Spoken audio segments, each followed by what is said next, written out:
Hello everyone and welcome back. आज की इस वीडियो में हम लोग एक छोटे साहसी शेर की कहानी को डिस्कस करने वाले हैं, जिसकी की स्टोरी आपके सामने यहाँ पर है। इस स्टोरी को हम डिस्कस करेंगे, लेकिन सबसे पहले इसको हिंदी में समझ लेते हैं ताकि आपको लाइन बाय लाइन समझना आसान हो जाए। इसमें एक छोटे शेर जिसका कि नाम लियो है, उसकी कहानी का डिस्कशन किया गया है। जैसा कि वो शेर छोटा था, तो बाकी के जो लायंस थे, जो शेर थे, वो उसको उतना रिस्पेक्ट नहीं देते थे। सब उसका बड़ा मजे लेते थे। लेकिन एक बार होता क्या है कि जिस मैदान में बाकी के शेर रहा करते थे, वहां पर आंधी आती है, तूफान आता है और वो सारे के सारे खतरे में पड़ जाते हैं। सब घबरा जाते हैं कि अब क्या होगा, अब क्या होगा। लेकिन जो ये छोटा शेर लियो था, ये सोचता है कि अब मैं इन लोगों की मदद करूंगा। साहसी तो था ही वो उन लोगों से क्या बोलता है कि डोंट वरी, जितने भी लायंस थे वहां से, आई विल हेल्प यू, मैं तुम लोगों की मदद करूंगा। और ये उन लोगों को एक ऐसे गुफा में लेके जाता है जहां पर वो तूफान के थमने का वेट करते हैं। लियो की इस बहादुरी को देख करके बाकी के जो लायंस थे वो एकदम दंग रह गए कि अरे, जिसको हम लोग इतना कमजोर और छोटा समझते थे वो तो इतना साहसी निकला। जब तूफान थम जाता है तो सारे के सारे लियो को, जो कि छोटा शेर था, उसको काफी सराहते हैं और उस पूरे मैदान में जहां पर कि वो सारे शेर रहा करते थे, वो बोलते हैं कि सबसे बहादुर जानवर यही है। आइए अब हम लोग इसको लाइन बाय लाइन समझते हैं। लाइन बाय लाइन समझेंगे, लेकिन उसके पहले इसमें यूज्ड कुछ डिफिकल्ट वर्ड्स के बारे में हम लोग सीख लेते हैं ताकि कहानी को पढ़ना और सीखना और आसान हो सके। तो देख लेते हैं भाई, क्या ये वर्ड्स हैं हमारे। मेडो, इसे हम पढ़ते हैं मेडो। इसका मतलब होता है मैदान, घास वाला बड़ा क्षेत्र जहां जानवर घास खाते हैं और कभी कभी जंगली फूल भी होते हैं। बड़ा मैदान होता है ना, उसे कहते हैं मेडो। ब्रेव, साहसी, करेज, साहस। गाइडेड वर्ब है, इसका जो सही फॉर्म होता है वर्ब का वो होता है गाइड। गाइड करना मतलब किसी का मार्गदर्शन करना, नेतृत्व करना। अमेज होता है, ये तो अमेज तो खैर सेकेंड फॉर्म लिखा है। इसका जो सही वर्ब फॉर्म है, फर्स्ट फॉर्म, वो अमेज, अमेज होता है। अमेज का मतलब होता है हैरान हो जाना, भौचक्का हो जाना। चीयर, जोश में आकर उत्साह दिखाना। चीयर, चीयर अच्छा उसके लिए भी यूज करते हैं जब अल्कोहलिक ड्रिंक लेते हैं, चीयर्स ये करने के लिए भी करते हैं। करेजियस एजेक्टिव है और इसका मतलब है साहसी। इस स्टोरी में और भी डिफिकल्ट वर्ड आए होंगे, उनका हम जिक्र करेंगे। लेकिन लाइन बाय लाइन करेंगे, ठीक है। मुझे याद है इसके पहले वाले वीडियो में मैंने आप लोगों को एक सेंटेंस दिया था। अब पूछा था कि उसका आंसर क्या होगा, उसका हिंदी क्या होगा। आप में से कईयों ने कमेंट बॉक्स में आंसर किया, आज भी दूंगा अगर जरूरत पड़ी तो। और उसका भी एक्सप्लेनेशन करूंगा जो इसके पहले वाले वीडियो में मैंने क्वेश्चन दिया था। लेकिन फिलहाल लाइन बाय लाइन हम इसको समझेंगे ताकि इंग्लिश को और बेहतर बनाया जा सके। आइए भाई देखते हैं इसमें क्या करना है हमें। लेकिन ना, इंग्लिश को अगर वास्तव में आप सीखना चाहते हैं और आपको डर लग रहा है, तो आपको स्टेप बाय स्टेप करके सारे को देखना ही पड़ेगा, शुरू से लेके अंत तक। जो डिफिकल्ट वर्ड्स आए वो आपको याद करने पड़ेंगे और वादा है कि 30 दिन के बाद आपके अंदर एक सी चेंज का मतलब एक बड़ा परिवर्तन देखने को मिलेगा। तो चलिए भाई, शुरुआत करते हैं लाइन बाय लाइन उसकी कहानी। वंस अपॉन अ टाइम, ये तो सबको पता ही होगा। Once upon a time there was a king. एक समय की बात है कि एक राजा हुआ करता था। तो एक समय की बात है। इन अ सनी मेडो, एक धूप भरी मैदान में, मतलब एकदम धूप था। सन होता है ना, सन मतलब सूर्य, सनी मतलब सूर्य से बड़ा हुआ, अच्छा खासा धूप निकला हुआ है एक ऐसे मैदान में मेडो आ गया। There was a little lion named Leo. Named Leo मतलब क्या, एक छोटा शेर था जिसका कि नाम क्या कहते हैं कि लियो था। लियो वॉज स्मॉल। जो लियो है, देखिए सबसे पहले किसी भी सेंटेंस में सब्जेक्ट का पता लगाते हैं, वो हमने यहां लगा लिया। ये वर्ब है और ये हमारा इसका कॉम्प्लीमेंट है जो कि एडजेक्टिव है। अभी कॉम्प्लीमेंट वर्ड आप नहीं समझ रहे होंगे, कोई बात नहीं, आगे पढ़ेंगे। अभी तो लंबी क्लास चलने वाली है हमारी।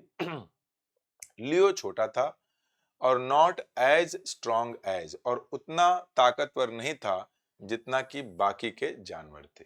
आइए but he was very brave. वो ताकतवर तो नहीं था लेकिन बहादुर बहुत ज्यादा था। अब मैं यहां से आपको दो बातें सिखाना चाहता हूं कि ताकि ऐसा स्ट्रक्चर अगर कभी दोबारा आए तो आपको वहां दिक्कत ना हो।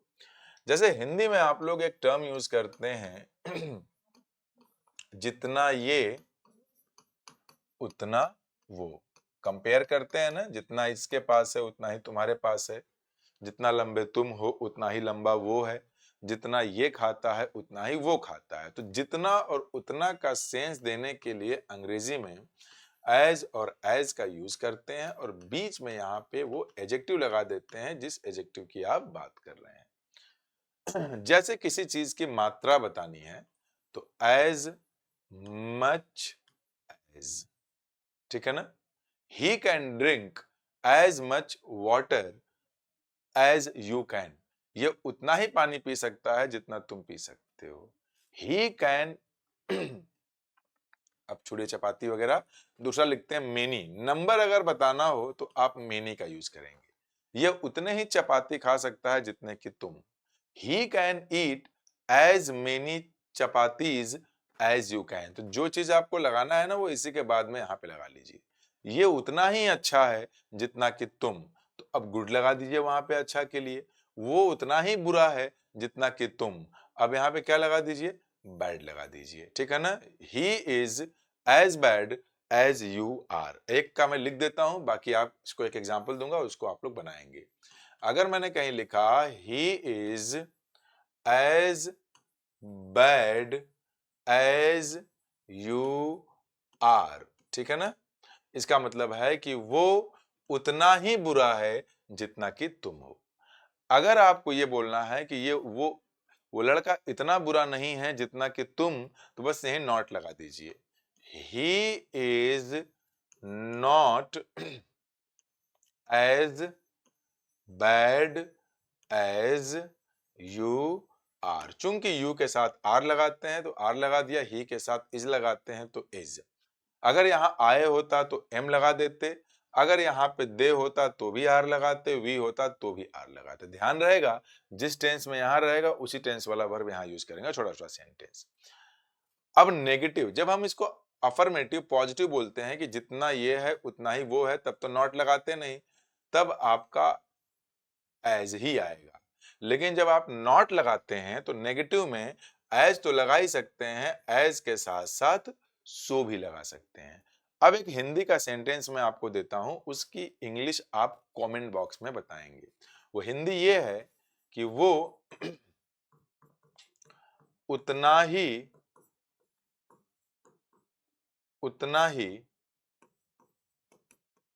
लंबा है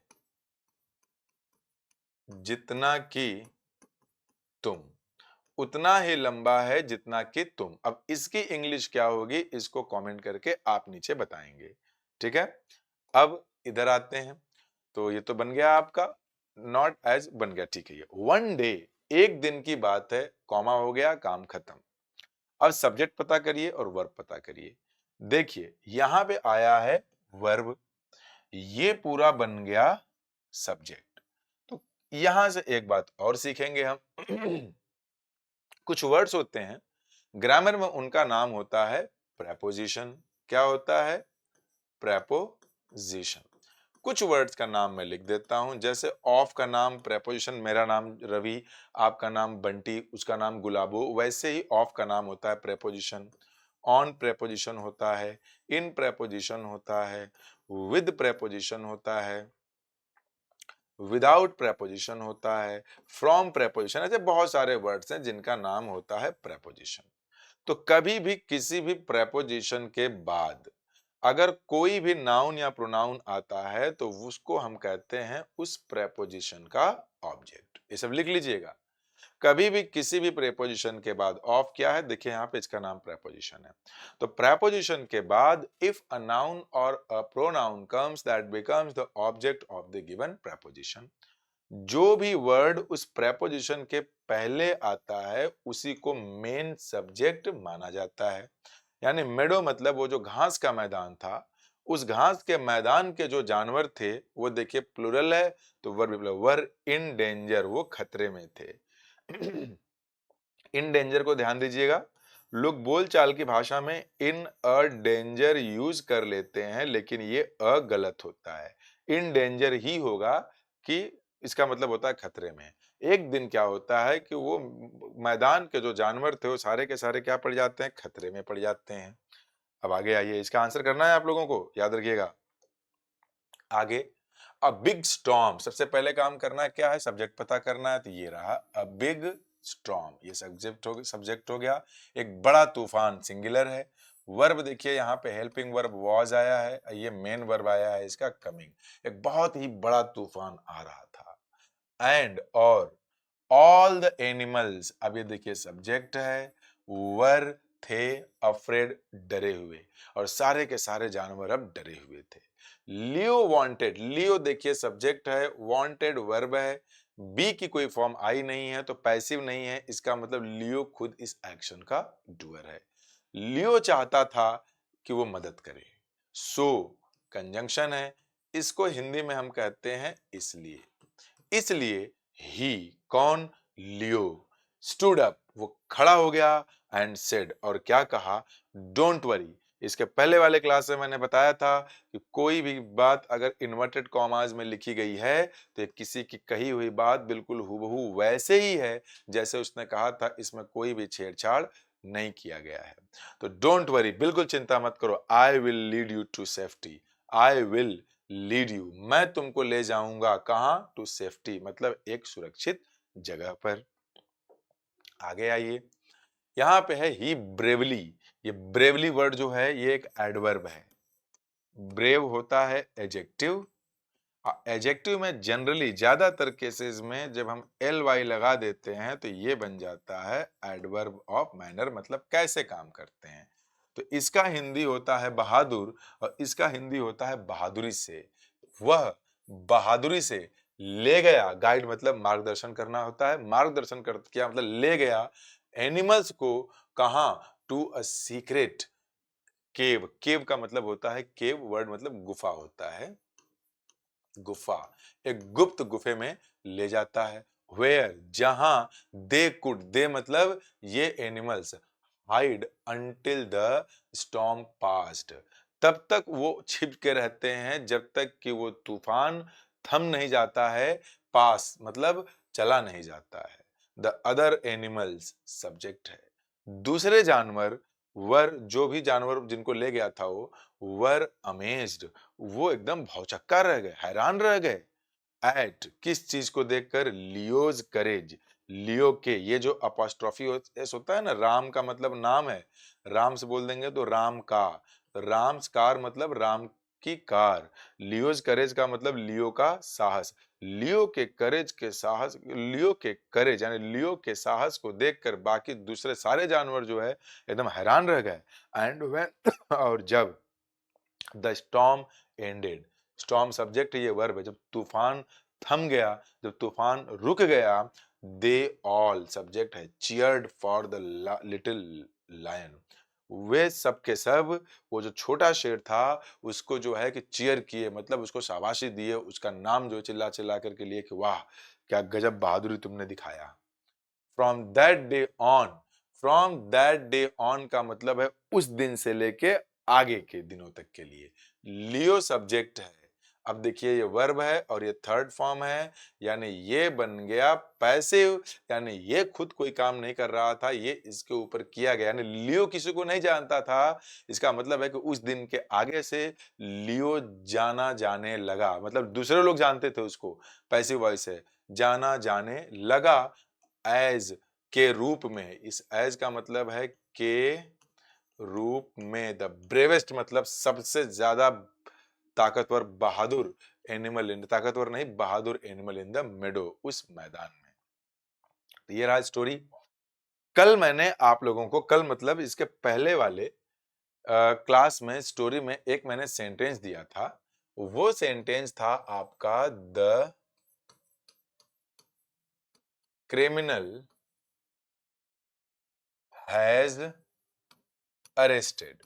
आप में से कुछ बच्चों ने सही आंसर किया है, कुछ बच्चों ने गलत आंसर किया है। मैंने पूछा था इसकी हिंदी क्या है, तो आप लोगों ने इसकी हिंदी बताई थी कि क्रिमिनल, अपराधी अपराधियों को गिरफ्तार कर लिया गया है या अपराधियों को पकड़ लिया गया है। ये हिंदी गलत है क्योंकि आपने बोला अपराधियों को गिरफ्तार कर लिया गया है, यानी कि इस सब्जेक्ट ने काम नहीं किया है, इस सब्जेक्ट के ऊपर काम किया गया है।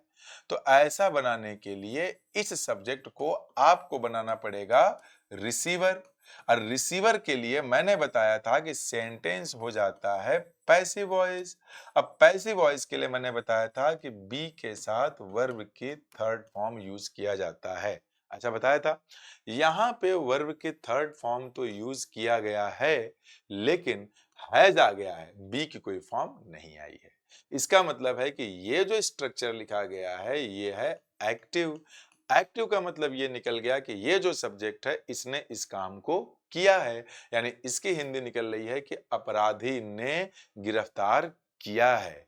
लेकिन आप सबको पता है कि अब गिरफ्तार करने का काम तो अपराधी करते नहीं, यानी ये सेंटेंस ग्रामेटिकली तो सही लिखा है लेकिन लॉजिकली गलत हो गया, क्योंकि लॉजिकली का मतलब ये कि तर्क ऐसा नहीं होता कि क्रिमिनल गिरफ्तार करे किसी को। यानी इस सेंटेंस की मीनिंग ये होनी चाहिए थी कि अपराधी को गिरफ्तार किया जा चुका है। जब अपराधी को गिरफ्तार किया जा चुका है तो रिसीवर बनाना पड़ेगा। रिसीवर के लिए जो वर्ब है इसको पैसिव बनाना पड़ेगा, तो एक बी की फॉर्म लगानी पड़ेगी। चूंकि हैज आया है तो हैज के साथ वर्ब की थर्ड फॉर्म लगाते हैं, तो ये सही बनेगा आपका बीन, हैज बीन। ये होमवर्क मैंने इसलिए दिया था क्योंकि जब ये होमवर्क दिया था तो उसके पहले मैंने यानी कि दूसरे स्टोरी में एक्टिव पैसिव के बारे में बताया था। तो ये देखना था कि आप वही बता पा रहे हैं जो बताना चाहिए या वो बता रहे हैं जो आप खुद बताना चाहते हैं। तो उम्मीद करता हूं कि आपके समझ में आ गया होगा। तो आज का क्वेश्चन भी आपको मिल गया है क्या करने के लिए, ये वाला, कि अगर आपको बताना हो वो उतना ही लंबा है जितना कि तुम, तो इसकी इंग्लिश क्या बनेगी। वैसे लंबा को क्या बोलेंगे, टॉल बोलेंगे। तो इसकी इंग्लिश नीचे कमेंट बॉक्स में जरूर करके बताइएगा। ये इस बात का मुझे इंडिकेशन देगा कि आप में से कितने बच्चे इंटरेस्ट ले रहे हैं, क्योंकि जो इंटरेस्ट लेगा वही सीखेगा, जो नहीं लेगा वो नहीं सीखेगा। तो thank you very much for attending the class. अच्छा, वीडियो को लाइक करना बिल्कुल मत भूलिएगा और अच्छी लगे तो दूसरों के साथ शेयर भी कर दीजिएगा। बाय।